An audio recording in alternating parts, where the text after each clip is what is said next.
దేశాన్నే కుదేలు చేసినటువంటి మహమ్మారి కరోనా మళ్ళీ రాబోతుందట. మనము నిన్న చూసాం ఏపీలో కావచ్చు, మిగతా రాష్ట్రాల్లో కూడా కరోనా విజృంభిస్తున్నటువంటి నేపథ్యాలు కనిపిస్తూ ఉన్నాయి. దాదాపు పదుల సంఖ్యలో కూడా కేసులు నమోదయ్యాయి. ఇప్పుడు తెలంగాణకు వచ్చేసిందట. మన హైదరాబాద్లో కేసులు నమోదవుతున్నాయనే దాని మీద కూడా వార్త వినిపిస్తోంది. ఒకసారి చదివించే ప్రయత్నం చేద్దాం. హైదరాబాద్లో కోవిడ్ కేసులు. కొద్ది రోజుల క్రితం గాంధీలో కరోనా కేసులు నమోదు. గత నెలలో తార్నాకలో కోవిడ్తో మహిళ మృతి చెందిందట. టెస్టులు చేయకపోవడం వల్లనే 0 కేసులు అనేది తెలుస్తున్నది. పరీక్ష చేయడానికి కిట్లే లేవంటున్నటువంటి వైద్య వర్గాలు. ఏపీలో ఒకే రోజు 7 కోవిడ్ కేసులు జరిగినాయట. మొత్తం 26కి చేరినటువంటి పాజిటివ్లు. అప్రమత్తమైనటువంటి వైద్య ఆరోగ్య శాఖ అనేది తెలుస్తూ ఉన్నది. నేను దీనికి సంబంధించి కూడా ఒక డాక్టర్కి ఫోన్ చేయడం జరిగింది. చేస్తే సరే ఇట్లా మరి ఏపీలో కేసులు అవుతున్నాయట, ఏంటి పరిస్థితి, మన తెలంగాణలో ఏమన్నా, ఇక్కడ హైదరాబాద్లో ఏమన్నా విజృంభించే అవకాశం ఉన్నదా, ఏం జరుగుతుందని దాన్ని కూడా ఇప్పుడు అసలు ఇక్కడ ఏం లేదు, అదంతా రాదు, ఫేకు అది ఇది అని చెప్పి మాట్లాడారు. లేకపోతే ముందస్తుగా ఏమన్నా ఐసోలేషన్ వార్డులు కానీ ఏమైనా ఏర్పాటు చేసుకున్నారా? ఎందుకంటే గతంలో మనం చూసినాం 2020 ప్రాంతాల్లో కూడా ఎంత ఇది చేసిందనే చూసినాం. కరోనా దాంట్లో కూడా ఎంతమంది ప్రాణాలు కోల్పోయారు అనే దాన్ని కూడా చూసినాం. ఇప్పటికి కూడా కుటుంబాలు కోలుకోవట్లేవు. అయితే మరి ఇట్లా జరిగింది కదా గతంలో, మరి ఏపీలో ఇట్లా జరుగుతున్నాయి కదా, మరి ఇప్పుడు ఈ హాస్పిటల్లో మనం ఏమన్నా ముందుగానే చర్యలు తీసుకోవచ్చానంటే మాకు ప్రభుత్వం నుంచి ఎట్లాంటి సూచనలు రాలేదు, ఆదేశాలు రాలేదు అని చెప్పి మాట్లాడిళ్ళు. మరి ఐసోలేషన్ వార్డులోనే ఏర్పాటు చేసుకుంటే బెటర్ కదా, మీరు మరి హైయర్ ఆఫీసర్కి ఇన్ఫామ్ చేయండి సార్ అని చెప్పి నేనే అడిగిన స్వయంగా. అడిగితే లేదు ఇప్పుడు అంతా ఏం లేదు, మీరు దీన్ని ఫేక్ ప్రచారం చేయకండి అని అంటున్నారు. ఇప్పుడు చూడొచ్చు, మనకు పేపర్లో కనిపిస్తూ ఉన్నాయి హైదరాబాద్లో కోవిడ్ విషయాలు అనేది. సో ఇప్పుడు మరి ఈ బెడ్లు కూడా లేవట. దాంతోపాటు అసలు కేసులు ఈ టెస్టులు చేయడమే ఆగిపోయినాయట. మరి ఇట్లా చేస్తే కరోనా అనేది ఒక చిన్న దాంతో ఏ విధంగా స్ప్రెడ్ అవుతుందో మనం చూస్తున్నాం. మరి అట్లాంటి పరిస్థితులలో ఈ కేసులు చేయకుండా ఇంత నిర్లక్ష్యంగా వహించడం ఎంతవరకు కరెక్ట్? ప్రభుత్వమైన, ఆరోగ్య శాఖకు సంబంధించినటువంటి అధికారులైనా, డాక్టర్లైనా. సో స్వయంగా నేను ఫోన్ చేసి అడిగినా కూడా వారు దీని మీద నిర్లక్ష్యం వహిస్తున్నటువంటి పరిస్థితి కనిపించింది. సో ఒకసారి ఫుల్ డీటెయిల్స్ మనం చదివించే ప్రయత్నం చేద్దాం. హైదరాబాద్లో కోవిడ్ కేసులు. కొద్ది రోజుల క్రితం గాంధీలో కరోనా కేసులు నమోదు. గత నెలలో తార్నాకలో కోవిడ్తో మహిళ మృతి. టెస్టులు చేయకపోవడం వల్లనే 0 కేసులు వస్తున్నాయి అనేది మనం ఇంతకుముందు చదివినాం కదా. సో దేశవ్యాప్తంగా కరోనా కేసులు పెరుగుతున్నాయి. పొరుగున ఉన్న ఆంధ్రప్రదేశ్ కూడా కోవిడ్ కేసులు వస్తున్నాయి. ఇప్పటికే ఆ రాష్ట్రంలో కరోనా కారణంగా 4 మృత్యువాత పడ్డారు. హైదరాబాద్ నగరంలోనూ గత నెల రోజులుగా జలుబు, జ్వరం, దగ్గు, ఒళ్ళునొప్పులతో ప్రభుత్వ, ప్రైవేటు ఆసుపత్రులకు కూడా వచ్చేవారి సంఖ్య పెరుగుతున్నట్లు డాక్టర్లు చెప్తున్నారు. సో ఇటువంటి అనుమానిత కేసుల్లో పరీక్ష చేస్తే కొందరికైనా కోవిడ్ పాజిటివ్ వచ్చే ఆస్కారం ఉంటుంది. కానీ అటు సర్కారు దవాఖానలోనూ ఇటు ప్రైవేటు ఆసుపత్రులను కూడా టెస్టులు చేయకపోవడంతో కోవిడ్ కేసులున్నా నిర్ధారణ కావడం లేదనేది సమాచారం. అందుకే రాష్ట్రంలో కోవిడ్ కేసులు 0 అని ప్రజారోగ్య విభాగం రిపోర్టు చేస్తున్నట్టు చెప్తున్నారు. కిందట నెల మొదటి వారంలో తార్నాకకు చెందినటువంటి 38 ఏండ్ల మహిళ జలుబు, దగ్గు, జ్వరంతో బాధపడుతూ సిటీ టెస్ట్ స్కాచ్ చేయించుకోగా ఆమె ఊపిరితిత్తులు పూర్తిగా దెబ్బతిన్నట్లు వచ్చింది. ఒక కార్పొరేట్ ఆసుపత్రికి వెళ్ళినటువంటి కొన్ని గంటలకే ఆమె మరణించారు.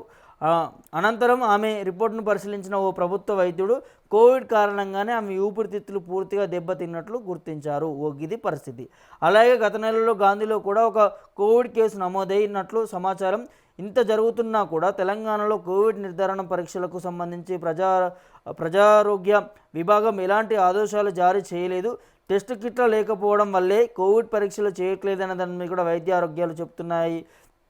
కోవిడ్ తీవ్రత లేకపోవడంతో 4 ఏళ్లుగా కిట్లు, మాస్కులు, శానిటైజర్స్ కొనుగోలు చేయడాన్ని తెలంగాణ రాష్ట్ర వైద్య సేవలు మౌలిక సదుపాయాల అభివృద్ధి సంస్థ ఏదైతే ఉంటుందో సో అది పూర్తిగా నిలిపివేసిందని తెలుస్తున్నది.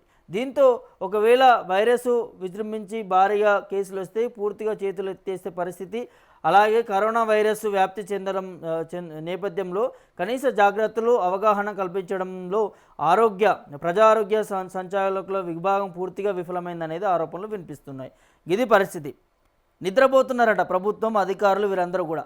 ఎందుకయ్యా మీరున్నది ఈ శాఖకు సంబంధించిన అధికారులు కావచ్చు, డాక్టర్లు కావచ్చు, వారందరూ కూడా ప్రజల కోసమే కదా పనిచేసేది. మన పక్క రాష్ట్రంలో కరోనా కేసులు వచ్చినాయిరా నాయన కుర్రో ముర్రో అని అరుస్తున్నా కూడా ఇప్పటి వరకు మాకు ఆదేశాలు రాలేదు అని, ఎప్పుడో అయిపోయింది, వచ్చినా కూడా అంత ప్రభావం ఉండదని చెప్తున్నారు. మీరు ముందే ఉండదని చెప్తే ఒకవేళ వచ్చి విజృంభిస్తే పరిస్థితులు ఏంటి? అప్పుడు చేతులు చేయాల్సిన పరిస్థితి ఉంటుంది కదా. ఒకసారి మనం అనుభవించినాం. కరోనా వల్ల ఎంత ఘోర పరిస్థితి అనుభవించినామో అందరికీ తెలుసు. అట్లాంటి పరిస్థితి కూడా మళ్ళీ రాబోతుంది, కేసులు వస్తున్నాయి అనే దాన్ని కూడా తెలిసినప్పుడు ఎందుకు ఈ టెస్టులు ఎందుకు చేయట్లేదు? కోవిడ్ టెస్టులు ఎందుకు చేయట్లేరు? సో ఇక్కడ ప్రభుత్వము అధికారుల వైఫల్యం స్పష్టంగా కనిపిస్తున్నది కదా. పిట్టల్లా రాలిపోతున్నారు జనాలు. అక్కడ ఏపీలో స్టార్ట్ అయిపోయింది ఆల్రెడీ. తెలంగాణలో, హైదరాబాద్లో కూడా అక్కడక్కడ కేసులు నమోదవుతున్నాయట. ఇంకా ఈ సీజన్, వర్షాకాల సీజన్ వచ్చేసరికి ఈ జలుబులు, జ్వరాలు ఇవన్నీ ఎక్కువైపోతున్నాయి. ఈ సిమ్టమ్స్ అదే కదా, జలుబు, జ్వరం, ఈ తీవ్ర తలకాయ నొప్పులు కావచ్చు, అట్లాంటివి వచ్చినప్పుడు ఈ సిమ్టమ్స్ దానికే దారితీస్తాయి కదా. సో ఈ ప్రభుత్వ హాస్పిటల్కి సంబంధించి, ప్రైవేట్ హాస్పిటల్కి సంబంధించి కూడా భారీగా ఈ జ్వరాలతోనే వస్తున్నారట పబ్లిక్ అంతా కూడా. మరి వస్తున్నప్పుడు ఆరోగ్య శాఖ కావచ్చు, డాక్టర్లు కావచ్చు, మరి ఇంత స్ప్రెడ్ అవుతున్న పరిస్థితి కనిపిస్తూ ఉంది. ఎందుకు వస్తుంది? కోవిడ్ టెస్టులు ఏమైనా చేస్తే బాగుంటుంది అనే దాన్ని కూడా దృష్టి సారించాలి కదా. అది ఏది లేదు. వచ్చిన తర్వాత ఇక అప్పుడు జనాలు మొత్తం కూడా ఉక్కిరి పిక్కిరి అవుతున్నప్పుడు అప్పుడు టెస్టులు చేస్తారు. ఇక ముందస్తు చర్యలు అనేది తీసుకోవాల్సిన బాధ్యత ప్రభుత్వానికి ఉంటుంది కదా. సో ఇక్కడ ప్రభుత్వ వైఫల్యం స్పష్టంగా కనిపిస్తూ ఉంది. ఇక్కడ నిద్రపోతున్న ఐడిఎస్పి అనేది ఒకటి చూస్తున్నాము. Indian counselling of medical research ప్రతి వారం దేశవ్యాప్తంగా రెస్పిరేటివ్ వైరస్ సరళిపై టెస్టులు చేస్తుంటుంది.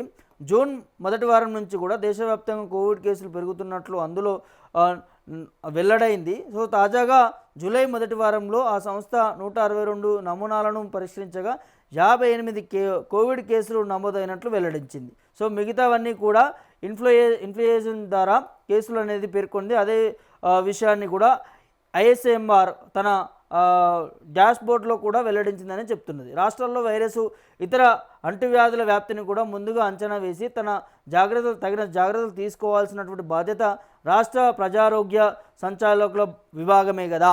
ఏం చేస్తున్నారు ఈ అధికారులంతా కూడా? ఏం చేస్తున్నారు?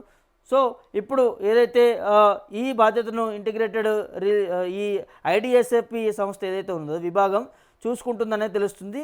కానీ రాష్ట్రంలో ఈ విభాగం సంబంధించి పూర్తిగా నిద్రపోతున్న విమర్శలు వినిపిస్తున్నాయి. ఈ నేపథ్యంలోనే రాష్ట్రంలో హైదరాబాద్లో కోవిడ్ కేసులు, వైరస్ వ్యాప్తి, వైద్య శాఖ చేపట్టినటువంటి చర్యలు, టెస్టులపై కూడా విచారణ కోరేందుకు రాష్ట్ర ఐడిఎస్పి జాయింట్ డైరెక్టర్ డాక్టర్ బాలాజీ రెడ్డిని వివరణ కోరేందుకు కూడా ఫోన్ ద్వారా ఆంధ్రజ్యోతి పలువురు సంప్రదించినా ఆయన అందుబాటులోకి రాలేదనే దాన్ని కూడా వినిపిస్తున్నది.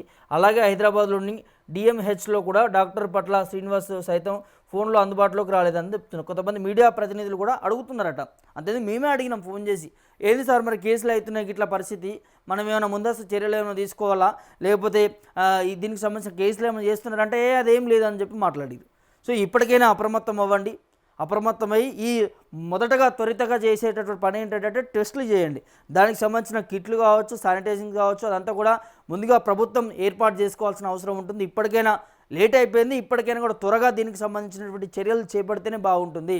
లేకపోతే కరోనా బారిన పడితే ఈ తెలంగాణ అనేది మరో అంధకారంలోకి వెళ్ళిపోయేటటువంటి పరిస్థితులు ఏర్పడుతూ ఉంటాయి. సో ఈ వీడియో చూస్తున్నటువంటి మీరు అందరూ కూడా ఏమనుకుంటున్నారు? ఈ ప్రభుత్వ నిర్లక్ష్యమే అనుకోవచ్చా? ఏం జరుగుతుందని దాన్ని కూడా మీ అభిప్రాయాన్ని కామెంట్ రూపంలో తెలియజేయండి.